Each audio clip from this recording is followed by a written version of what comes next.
Menteri Besar Kedah Sanusi Nor berkata kedudukan dua adun yang dipecat bersatu akan diperincikan sebelum dipersembahkan kepada Sultan Kedah Sultan Salahuddin Sultan Badli Shah. Katanya buat masa ini, kedua-dua wakil rakyat terbabit menjalankan tugas seperti biasa sementara kerajaan negeri meneliti isu berkenaan. Beliau mengulas kedudukan adun suka menanti Zowahir Abdul Ghani yang juga Exco Pertanian, Peladangan dan Pengangkutan Kedah serta adun Sungai Tiang Abdul Razak Khamis selaku Timbalan Speaker Dewan Undangan Negeri atau DUN Kedah yang dipecat bersatu semalam. Sanusi yang juga pengerusi Perikatan Nasional Kedah berkata, buat masa ini dua wakil rakyat itu bertindak sebagai adun bebas yang menyokong kerajaan negeri.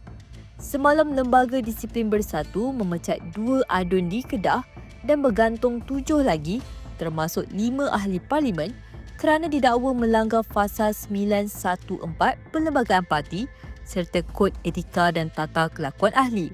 Dalam pada itu, Setiausaha Agung UMNO Ashraf Wajdi Dusuki berkata, UMNO mempelawa pemimpin dan ahli bersatu yang dipecat atau digantung untuk kembali menyertai parti itu menerusi inisiatif Rumah Bangsa. Azrin Zainal, FMT.